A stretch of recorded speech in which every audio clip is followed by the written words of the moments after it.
There was another guy who tried to take my shine. He lost his shine, now I have your shine. You didn't get into the cage tonight, but Israel Adesanya, get your back in the UFC so we can settle the score.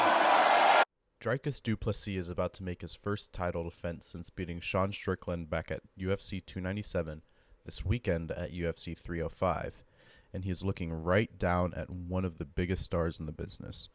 Israel Adesanya is coming off of a fight against Sean Strickland where he lost his title for the second time. His stardom and his prior dominance are why he has gotten the straight shot, but you can tell that he is for real and that he wants this win badly. Izzy has been beating top guys for a while now. He has beaten Alex Pereira, he has beaten Cannonier, he has beaten Robert Whittaker not once but twice. His pinpoint striking ability and the way that he can use his athleticism to beat up whoever is in front of him is special, and he will need it as he goes up against the champ. But this is different.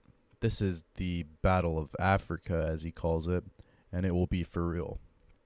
But on the other hand, we have the champ, Dricus du Plessis. The pressure is high, and it feels like this title defense could either make him into a champ who couldn't live up to the hype, or a champ who is here to stay. When he got scheduled to fight against Robert Whittaker at UFC 290, people doubted him.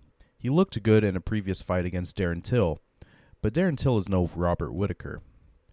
But no one expected him to absolutely dominate the fight, and it ended in the second round as a knockout. He was then given his title shot. But even that victory was overshadowed by the fact that many people thought that Strickland should have won the decision. The fight was really good, but in order for people to see Dricus as a killer, he will need to win at 305.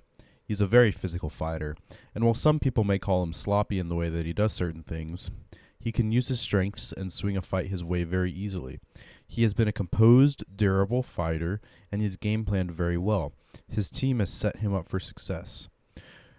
We especially saw this in the Strickland fight where he was able to keep moving himself towards him, which is exactly how you beat a guy like that. He also wants to very badly win this fight, and to silence Adesanya for good. Adesanya has been talking mad trash, calling him racial slurs and telling him that he will get destroyed. However, I do not think that it is going to be that easy for Adesanya. The mental warfare that is involved is top-notch. We've already seen the bad blood, but Fight Week has only started, and there is surely more to come. What it comes down to is who can keep their composure leading up to and through the fight. Both of these guys have the tools, but their emotions are running dangerously high. While Israel is fighting to put Dricus under, he has had a very bumpy last few fights and last couple years. First, he lost his title to longtime rival Alex Pereira. Although he was able to finish off Alex in their second UFC matchup, he was not able to slow him down. Since then, Alex has been able to get the light heavyweight title and then go on to save UFC 300 and UFC 303 as the main event of both. His popularity is off the charts, and he sits right under Makhachev at number 2 on the pound-for-pound rankings, surpassing Dana White's golden boy, Jon Jones. Immediately after winning the title back, though, he lost it again to American Sean Strickland, and he is surely looking to win back the belt and prove that he is still worthy. On the other hand, we have the champ, who has opened as the underdog to Izzy. However, he is not new to this. He has opened as the underdog in 6 of his 8 UFC fights, and he has not lost a single one of them. He's a dog. He has not cracked yet in his time with the UFC, but this is a bigger test than any others. Adesanya is going to try to crack him, but we will have to wait and see if he succumbs to the pressure. However, both mentally and physically, if Dricus can sustain the blows that he gets from Adesanya, then he can win this fight. I think that Adesanya will surely come out of the gates with a chip on his shoulder. I think that he will come at Dricus hard in the first round, and we already know that he is going headhunting. Dricus has shown that he has had quite a chin and that he is not one to get knocked out. And his all-around durability and physicality is the reason that he is where he is. He can turn his physicality around and make it scary for anyone, like we saw in the Whittaker fight. But Adesanya is also on a whole other level. Even then, Dricus is a tough nut to crack. While Adesanya has had one hell of a run, he is beatable, and Dricus has been slept on his whole UFC tenure. He fuels himself, and he has made it to the top of the totem pole.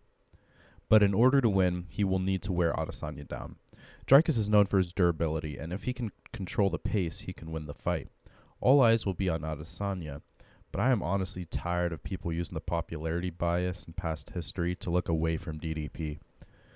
Dricus has no need to go headhunting, but that is exactly what Adesanya wants to do, and he even said so himself. While it would certainly be fitting and nice for him if he can knock out DDP early, he could very easily get himself in trouble if he overextends and tries to go for what is not there. If Dricus can sustain the blows which are sure to come, I believe that he could take this fight and put Adesanya back down.